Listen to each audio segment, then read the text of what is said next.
Fish Venkat గారి మరణం ఆయన అభిమానులకు అలాగే ఇండస్ట్రీకి తీరని లోటు అయినప్పటికీ కూడా ఎంతోమంది అభిమానులు ఆయన అంతిమ యాత్రలో పాల్గొంటూ సాగనంపడం మనం బిగ్ టీవీ ఎక్స్క్లూజివ్లో కూడా చూడడం జరిగింది. ఆయనకు అంతమంది అభిమానులు ఉన్నారా అనేది కూడా మనకి తెలిసిందని చెప్పొచ్చు. అదేవిధంగా ఇప్పటికి కూడా ఆయన అభిమానులు ఆయన అసలు నిజంగానే చనిపోయారా, చనిపోతే అసలు ఎలా చనిపోయారు, దానికి గల కారణం ఏంటి అంటూ కూడా ఇప్పటికీ కూడా ఫోన్లో వస్తున్న పరిస్థితిని మనం చూస్తున్నామని చెప్పొచ్చు.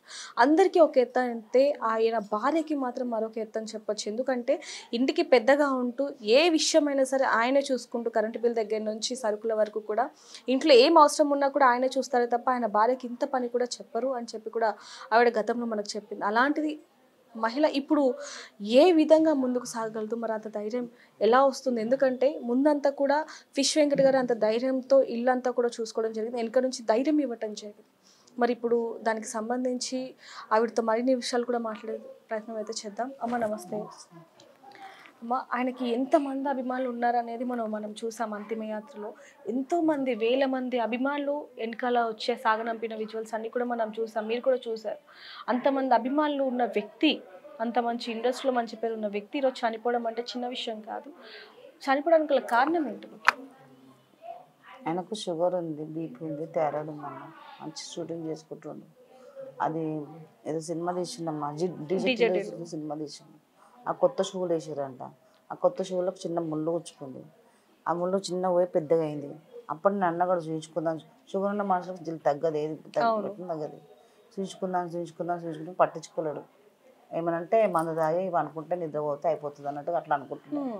అది ఇంత చాలా పెద్దగా అయింది. పెద్దగా అయితే సోమి హాస్పిటల్కి తీసుకెళ్ళినాం. ఆ సోమి హాస్పిటల్ అన్నాడు ట్రీట్మెంట్ చేసి, మా ఫ్యామిలీ డాక్టర్ అయినా ట్రీట్మెంట్ చేసి ఒక వారం రోజులు పెట్టుకున్నాడు. ఆయన అన్నాడు, అన్న నీకు డయాలసిస్ వచ్చే సూచనలు కనిపిస్తున్నాయి అన్న, జర మందు బంద్ చేయి, నీసు బంద్ చేయి, అన్ని బంద్ చేయి అన్న, మంచి కూరగాయలతో పప్పుతో తిను అని చెప్పిండు. చెప్పినాక కొంచెం భయపడి ఒక 3-4 నెలలు తినలేడు.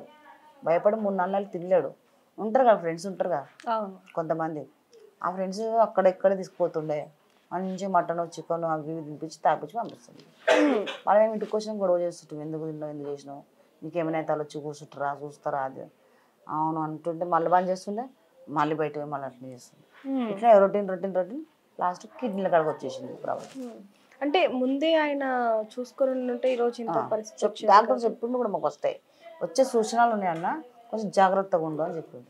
అంటే ఇది 2 సంవత్సరాల నుంచా 3 సంవత్సరాలు? 5 సంవత్సరాల నుంచి. 5 సంవత్సరాలు. ఇప్పుడు వచ్చే నెలకు 5 సంవత్సరాలు. అంటే షుగర్ వచ్చి 25 సంవత్సరాలు. మరి 5 సంవత్సరాల నుంచి ఆయన ఆరోగ్యం ఏంటి? కిడ్నీల ప్రాబ్లం వచ్చింది.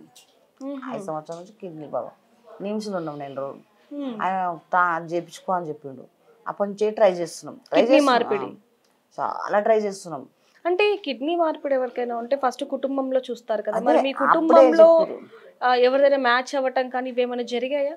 అప్పటి నుంచే ట్రై చేస్తాం అన్నాడు ఆయన డాక్టర్. ఇస్తే మీ పిల్లలది, మీ భార్యది, మీ అమ్మది, మీ తమ్ముళ్ళది, ఇంట్లో వారికే ఇవ్వాలి, రక్త అయితే ఇవ్వద్దు. మళ్ళీ అందులో ఓ పాజిటివ్ ఉండాలి, ఆయన ఓ పాజిటివ్ ఉండాలంటే వాళ్ళ అమ్మది ఒక్కదాన్ని కలుస్తుందని చెప్పారు. ఇక వాళ్ళ అమ్మ కొంచెం ఏజ్ పర్సెంట్ కదా, ఎందుకని చెప్పి తీసుకోలేదు. ఇక అప్పటి నుంచి ట్రై చేస్తున్నాడు. మేము కూడా ట్రై చేస్తున్నాం. ఎవరు చూసినా 1 కోటి రూపాయలు, 50 లక్షలు, 60 లక్షలు, ఇట్లా 60 లక్షలు 70 లక్షలు ఉంటే మిమ్మల్ని ఎందుకు కడతాం మేము? అంటే ఎప్పటి నుంచి 5 సంవత్సరాల నుంచి అవుతుంది. కానీ అప్పటి నుంచి సినిమాలకు కూడా దూరంగా దూరంగా. అప్పుడు నిమ్స్ పోయినప్పుడు షూటింగ్ ఫోన్లు వస్తున్నాయి రమ్మని, కానీ పోయలేని పరిస్థితులు ఉన్నాడు. అంటే ఇప్పుడు మీరు అన్నారు మీ మాటల్లోనే 50 లక్షలు అవుతాయి, 70 లక్షలు అవుతాయి, 60 అన్నారు. అయితే సోను సూద్ గారితో కూడా మనం రీసెంట్ గా మాట్లాడినప్పుడు ఆయన చెప్పారు నాతో, అంటే ఎంత డబ్బైనా సరే నేను పెట్టుకుంటాను, కాకపోతే కిడ్నీ ఇచ్చే వాళ్ళు దాతలు దొరకలేదు అని చెప్పారు. అది ఈ మధ్య అంత మేము ఎవరు చెప్పలేం కదా. అంతకుముందు మేము ఎవరు చెప్పలేము. ఇక మళ్ళీ మేమే చూయించుకున్నాం. మా బంగారము, పైసలు, ఇంకో ఇక ఇంటి పెట్టింది 15 లక్షలు అన్నీ అయిపోయినాయి. మా దగ్గర ఏం లేవు పైసలు. పోయిన సంవత్సరం అందరు ఏ పైసలు, బంగారం లేదు, ఏం లేదు. ఉన్నాయి 2 కార్లు. అప్పటికి నేను అన్న మా కొడుకుకి, డాడీ కంటే ఎక్కువ 2 కార్లు అమ్మేసి ఎవడో గిరివన్న పెట్టి తీసుకుపోదాం వీర హాస్పిటల్కి అని చెప్పినాం. చెప్తే వద్దు కార్లు ఎందుకు, నావి అని అన్నాడు. నీకే చూపిస్తాను అవును అన్నాడు. వద్దు ఉండని, ఇట్లనే ఉండండి, మంచిగా ఉంటాను అని అన్నాడు. అట్లా వెళ్తూ బాగా అదైపోతున్నది, డౌన్ అయిపోతూనే ఉన్నది. మళ్ళీ ఇక మాకు అర్థమవుతలేదు, ఇదంతా ఇట్లా ఇన్ఫెక్షన్ అయ్యి ఇట్లా సీమ్ గారి ఇట్లా బాగా వాసన అనేది వస్తుంది వస్తుంది. ఇంటిలో ఏం చేయాలి, ఎవరిని అడగాలి, సొమ్ముళ్ళవు ఇది గిరి పెడతామా అమ్ముదామా, అసలు మాకు ఏం అర్థమవుతలేదు. అంటే ఆ కాలుకి ట్రీట్మెంట్ జరిగిందా అప్పటి వరకు, లేకపోతే జరగలేదు? అప్పుడే మా పాప ఏం చేసింది, ఇక దోలాడిపోయి యాంకర్ అన్నది, ఏం పేరు రోజన్ అన్నది నెంబర్ తీసుకుంది. అన్న మా అన్నది డాడీ ఇట్లా పడుతుంది అన్న, ఒక్కసారి రా అన్న ఇంటికి అని అన్నని పాపం అడగంగానే వచ్చిండు మాట్లాడి ఇంటర్వ్యూ చేసిండు. ఇక ఏమంటే ఆయన ఆడ పెట్టిండు ఫోన్లో, ఇక వెంటనే ఫోన్లో పైసలు వేస్తూనే ఉన్నారు, ఆయనకు వేస్తూనే ఉన్నారు. మళ్ళీ అప్పుడే శ్రీనివాస్ యాదవ్ అల్లుడు ఆయన చూసి ఆయన కారు ఇంటికి పంపించి ఆయన తీసుకొని హాస్పిటల్కి పోయింది. కానీ ₹1 తీసుకోవాలమ్మా. ఇది ఎప్పుడు జరిగిందమ్మా? ఇది సంవత్సరం కింద. ఇక అసలు ఒక్క రోజులో లేచి సర్జరీ చేసి పోగానే ఒక్క రోజులో లేచి నడుస్తుంది మంచిగా. మరి ఆ తర్వాత మళ్ళీ ఎప్పటి నుంచి నెల రోజులు ఉన్నాం. మళ్ళీ ఇప్పుడు ఒక 2 నెలల కింద వాళ్ళ ఫ్రెండ్ వాళ్ళు 9 చనిపోయాడు. 9 చనిపోతే ఏం చేసిండు, భద్రాచలం కొత్తగూడెంలో ఆడిపోయిన. అప్పుడు నేను అన్న నీకు వెళ్తే బాగాలేదు, సాగుపోవాలని ఏముంది పోకని కూడా అన్న. ఏం పోతానే అని పోయాడు ఒక్కడే బస్సులో పోయి 3 రోజుల దాకా 5 రోజుల దాకా 10 రోజుల దాకా ఉండి మళ్ళీ వచ్చాడు. మళ్ళీ ఎందుకో మళ్ళీ కొత్తగూడెం మళ్ళీ పోయాడు. అక్కడ మా అల్లుంది బండి ఉంది, ఆ బండి నడుపుకుంటా అంటే అప్పుడు బాగా నడిపించింది దాని బండి, కానీ చేత కాదు కదా, అది ఎక్కువ వెయిట్ ఉంటుంది కదా. ఆ బండి నడిపించి కింద పడ్డాడమ్మ. కింద పడి మళ్ళీ ఈ కాలు కూడా ఇన్ఫెక్షన్ అయింది, ఇది కూడా ఇన్ఫెక్షన్. రెండోది ఇన్ఫెక్షన్ అయ్యి ఇల్లు కూడా సీమ్ వచ్చింది బాగా. అప్పుడే అంత మందిని అడిగినాం. మళ్ళీ ఇప్పుడు ఇంకొవరిని అడగాలి, మన దగ్గర సమ్ము లేదు, ఏది లేదు. కారు అమ్ముదామంటే కారు ఖరాబ్ అయింది, ₹1,00,000 పెట్టి చేపించి అమ్మాలి. ఆ 1,00,000 అయినా కూడా ఉండాలి కదా నా దగ్గర. అట్లా అది ఇది అని చెప్పి తిరిగి మళ్ళీ బెచారేసి ఎట్లా చేద్దాము. సోమయ్య తీసుకెళ్ళినా, మళ్ళీ సోమయ్య తీసుకెళ్ళినా. అన్న ఆయనకు చాలా బాగా క్లోజ్ అనమాట మాకు. దండం పెడతాను, కాలు మొక్కుతాను, నాకు ఎట్టన్నా చూడాలంటే లేదమ్మా లేదు, పెద్ద డాక్టర్ దగ్గర తీసుకోవాలి కంపల్సరీ, ఇక్కడ నేను ఏం చేయలేను, ప్లీజ్ ఏమనుకోకని చెప్పిండు. చెప్తే వెంటనే నేను ఏం చేసిన, మా బాబు ఏం చేసిండు, నాకు తెలిసిన డాక్టర్ ఉండని చెప్పి ఉప్పల్ డాక్టర్ తీసుకున్నాడు. వాడు తెలిసిన డాక్టర్ అని చెప్పింది, కానీ వాడు ఎన్ని పైసలు అంటే మాట్లాడితే 1,00,000 అంటుండు. మాట్లాడతారు ఉప్పల్ల మాట్లాడితే 1,00,000. అప్పటికన్నా నాకు పియర్కేలా చూసిరు మాకు మా ఆయనకు, కానీ ఇట్లా పైసల గురించి చూక టార్చర్ పెట్టలే. మరి నువ్వు చాలా టుమ్మా ఆయన తెలిసిన వాళ్ళు చాలా మంది ఉన్నారు, వాళ్ళందరూ వస్తారు ఇస్తారు, అన్న కొంచెం ట్రీట్మెంట్ చేయండి అన్న ప్లీజ్ అన్న అని బతలాడుతూనే ఉన్నా. పైసలు అమౌంట్ ఇస్తేనేమో చూస్తారు, లేకపోతే ఆపేస్తారు, ఇస్తేనేమో చూస్తారు. అప్పుడు మళ్ళీ మా బిడ్డ మళ్ళీ రోషన్ రిక్వెస్ట్ చేసింది. అప్పుడు మళ్ళీ రోషన్ వచ్చి బాబు వచ్చి మాట్లాడాను. వాళ్ళ దగ్గర ఇప్పుడు డబ్బులు ఏం లేవు, కొంచెం మీరు ఎంతనన్నా కానీ ట్రీట్మెంట్, ఎన్ని పైసలైనా కానీ ట్రీట్మెంట్ చేయండి, అందరు వాళ్ళ ఫ్రెండ్స్ వాళ్ళు వీళ్ళు వస్తూనే ఉంటారు, ఆయన పైసలు కూడా ఇస్తూనే ఉంటాం అన్నమాట, ఇస్తారు మీకు, వాళ్ళు ఇవ్వకుంటే నేను చెక్ ఇస్తాను నీకు అని కూడా చెప్పాను. ఆ ఒక్కరోజే చూసారు ట్రీట్మెంట్ చేసారు, మళ్ళీ తెల్లారి చేయలే. ఇక అక్కడక్కడ అందరమ్మా ₹1,00,000 తెచ్చి ఇచ్చిరమ్మా. అక్కడక్కడ అందరూ మొత్తం ఎంత వచ్చిందమ్మా? అక్కడ 5,00,000 దాకా వచ్చినాయమ్మా, 5,00,000 దాకా వచ్చినాయి. ఇక అవి 4,50,000 అయినాయి, బిల్లు కట్టేసాం. నన్నమ్మ బిడ్డ వద్దు నాకు అసలు నచ్చలే, రాకుండా పిఆర్కే తీసుకుందాం అని అంటుంటే అప్పుడే ఆయన ఇంటర్వ్యూ. అంటే ఇప్పుడు ఎక్కడైతే ఇప్పుడు ఫస్ట్ ట్రీట్మెంట్ జరిగిందో హాస్పిటల్ నుంచి పిఆర్కేకి అసలు ఎందుకు తీసుకొచ్చారు? అదే నేను చెప్తున్నా కదా, నాకు నమ్మకం హాస్పిటల్ మంచిగా ఉంటుంది, నాకు నమ్మకము. అలా 3 సార్లు మంచిగా వచ్చాడు, ఒక్కరోజులోనే. ఇది చూస్తే తెల్లారి వచ్చాడు, ఎంత మంచిగా, ఎంత సిక్లో అయినా కూడా మళ్ళీ మంచిగా. అంటే అమ్మ ఇక్కడ ఇంకొకటి ఒక వార్త వచ్చింది ఏంటంటే, ఎవరైతే ఇప్పుడు గబ్బర్ సింగ్ టీం ఎవరైతే ఉన్నారో వాళ్ళందరూ కూడా మా దగ్గర డబ్బులు లేవు, కానీ మీరు ఫిష్ వెంకట్కి ట్రీట్మెంట్ చేయాలి అని బెదిరించారా డాక్టర్స్? ఏం బెదిరేలమ్మా, ఉన్నది అక్కడనే ఏం బెదిరేలు. చెయ్యండి ఎట్లనన్నా మేము ఎంతగానో మేము ఇచ్చే తీసుకుపోతామని అన్నారు, కానీ అట్లా మాత్రం చేయలేదు. నాకు నచ్చలేదు. మరి అప్పుడు అంటే మొత్తం ఎంత ఖర్చు అవుద్దని చెప్పారు డాక్టర్లు ట్రీట్మెంట్కి? మొత్తం వాళ్ళు చెప్తలే కానీ తీసుకుంటున్నారు. ఎంత తీసుకున్నారు మొత్తం ఇప్పుడు వరకు? 4,50,000 తీసుకుని చెప్తున్నా కదా, 4,50,000 తీసుకురు. అంటే వచ్చిన 5,00,000 4,50,000 అంటే వెళ్ళిపోయాయి. మేము అక్కడనే ఉన్నాం కదా, మేము భోజనాలు టిఫిన్లు మాకు ఎవరు తీస్తారు టిఫిన్లు? మేము అక్కడనే ఉన్నాం, 8 మంది ఉన్నాం మేము మేడం. అన్నీ మేము లంచ్ భోజనాన్ని బయటనే చేసినాం. నాకు నచ్చలే, వద్దు అని మా బిడ్డ అంటే పడితే మళ్ళీ ఆయన ఇంటర్వ్యూ చూసి మళ్ళీ మా పాపకు ఫోన్ చేసి రండమ్మా అని ఫోన్ చేసి పోయినాం. మళ్ళీ ఆడిపోయి అప్పుడు డాక్టర్ చెప్పిండు, అంత అయిపోయిందమ్మా, మీ ఆయనకి ఎంత చెప్పింది. పాపం ఆ డాక్టర్లు కూడా అందరూ గుర్తుపడతారు. అంత చెప్పినా మీ ఆయన వినలేడు, ఎంత చెప్పినా అన్ని మొన్న వస్తే కూడా చెప్పిన నేను, ఎంత చెప్పినా మీ ఆయన వినలేడు, లోపల అంతా ఖరాబ్ అయిపోయినాయి, ఒక్క లివరే కూడా ఖరాబ్ కావడానికి వస్తుంది, అది కూడా మొత్తం ఇన్ఫెక్షన్ అయ్యింది. ఇప్పుడు ఎట్లా ఆయన మేము చేసే ప్రయత్నాలు అన్నీ చేస్తాం, ఇంకా దేవుని దయ అని చెప్పింది. ఇక ఎట్లా అలా అట్లా చెప్పినా కూడా నేను ఏమంతా చేయలే, ఎట్లా బతికే వస్తున్నా పోతూనే బతికినా, కానీ ఇట్లా అవుతుందని మాత్రం నేను అనుకోలేనమ్మా నేను. అంటే ఇప్పుడు మామూలుగా ఆ హాస్పిటల్కి వెళ్ళిన తర్వాత అసలు కళ్ళు కూడా తెరవలేదు అంటూ కూడా మీరు మాతో చెప్పడం జరిగింది ఒక ఇంటర్వ్యూలో. అంటే కళ్ళు తెరిచిండు కానీ గుర్తుపడతలేడు, చూస్తలేడు. అంటే ఇట్లా ఇట్లా ఇట్లా ఇట్లా అంటుండు కానీ ఏం మాట్లాడతలేడు, ఏం చూస్తలేడు. మాట్లాడడానికి సమాధానం ఇస్తాడు, అప్పుడు కళ్ళతోనే సమాధానం ఇచ్చాడు ఆడ ఉప్పల్లా. కానీ అట్లా కూడా ఉప్పల్లో బిగ్ టీవీతో మా ఛానల్ తో కూడా మాట్లాడడం జరిగింది, ఎవరెవరు వస్తున్నారు అన్ని కూడా నాకు తెలుసు, తిన్నాను అన్ని కూడా మాట్లాడుతున్నారు. అవన్నీ ఏం అంటే ఇప్పుడు ఈ పిఆర్కే హాస్పిటల్కి వెళ్ళిన తర్వాత ఆయన ఆరోగ్యం ఇంకా క్షీణించింది, డాక్టర్లు ఏమని చెప్పారు మీకు? ఇంకా చెప్పారు కదా, అన్ని ఖరాబ్ అయినాయి, లివర్ ఖరాబ్ కష్టం అని చెప్పి, చాలా కష్టం అమ్మ, మళ్ళీ కూడా మీరు దేవుళ్ళని మొక్కండి అని అన్నాను. నేను దేవుని నా ప్రయత్నం నేను చేసినమ్మా, ఎన్ని దేవుళ్ళు మొక్కినా ఆ దేవుళ్ళకే తెలిసింది. ఆయన కూడా నాకు అసలు నమ్మకమే ఉండి వస్తాడని, కానీ ఇట్లా అవుతుందని మాత్రం అస్సలు అనుకోలేనమ్మా నేను. అంటే అమ్మ ఆయన ఇండస్ట్రీలో ఎంత మంచి హీరోలతో చేశారో మీకు తెలుసు, అంటే ఇంట్లో కూడా అన్ని ఫోటోలు కూడా ఆయనవే ఉంటాయి. అయితే అంతమంది ఇండస్ట్రీలతో అంటే పెద్ద పెద్ద హీరోలతో పనిచేశారు, అల్లు అర్జున్, చిరంజీవి గారితో కొన్ని సినిమాలు, అల్లు అర్జున్ గారితో, రామ్ చరణ్ గారితో, ఇలా అన్నింటిలో చేసినప్పటికి కూడా ఎందుకని వాళ్ళు ఎవరు కూడా స్పందించలేదు అంటే ఏం చెప్తారు? అంతే నాకు అర్థమవుతలేదు అమ్మ. మంచి మంచి హీరోలతో చేసిండు, కావాలంటే అక్కడ ఫోటో చూడు, మంచి హీరోలతో చేసి పెద్ద పెద్ద హీరోలతో చేసి ప్రతి ఒక్కరితో చేసిండు. ఒక్క హీరో ఫోన్ చేసి మాట్లాడలే, కనీసం నాకు మా ఆయనకన్నా ఒక ఫోన్ చేసి మాట్లాడలేరు, కనీసం దగ్గర రాలేరు. కనీసం ఏదో మంచిగా ఒక 1 లక్ష ఇచ్చినా కూడా మా ఆయన 2 దినాలు ఉంటుండే, ఆపరేషన్ అయిపోతుండే ఉంటుండే, ఎవ్వరు సాయం చేయలేరు. ఒక పవన్ కళ్యాణ్ మాత్రమే చేసిండమ్మా, అది కూడా నేను పోయిండు బాబు, నాకు చెప్పేవాడు విజయవాడలో షూటింగ్ అవుతుందంట, నేను బాబు దగ్గర పోతున్నా, ఏమైనా అడిగేసి వస్తా సువర్ణ, ప్రతి దానికి సువర్ణ సువర్ణ సువర్ణ అని సరే అని పోయినాం. కార్లో పోయి మాట్లాడిండంట, దగ్గర పిలిచిండంట, ఎవరిని ఇస్తానని అడిగిండట కిడ్నీ, ఇప్పటిదాకా ఇంకా ఎవరిని అడగలేదు సార్ అంటే, అడుగు ఎవరిని ఇస్తే నీకు నేను ఆప్షన్ చేపిస్తా, అప్పటిదాకా ఖర్చులు మందు ఖర్చులు పెట్టుకొని 2 లక్షలు ఇచ్చి పంపించి. ఆ తర్వాత విశ్వక్సేన్ గారు కూడా 2 లక్షలు హాస్పిటల్లో ఉన్నప్పుడు.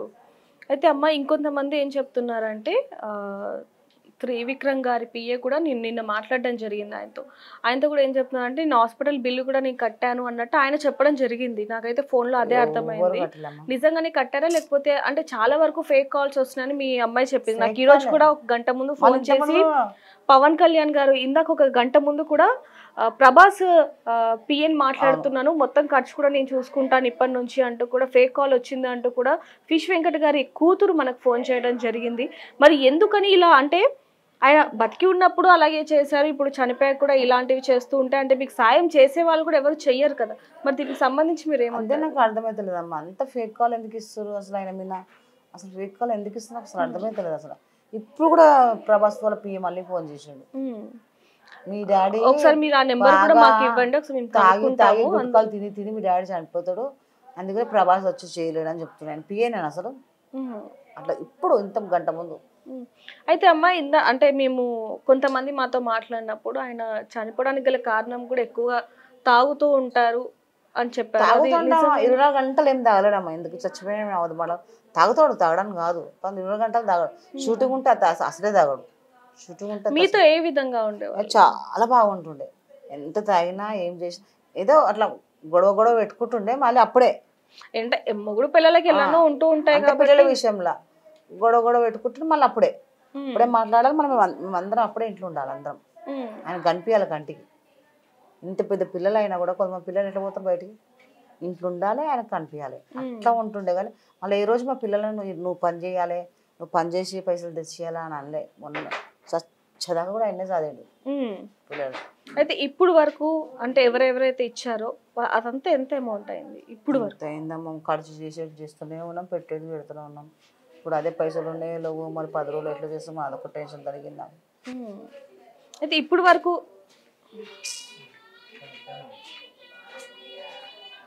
ఇప్పుడు వరకు ఆస్తి ఉందమ్మా? ఎందుకంటే కొద్ది రోజుల ముందు మనకు కొంతమంది చెప్పారు అసలు ఆస్తి కూడా ఏం సంపాదించలేదని చెప్పారు.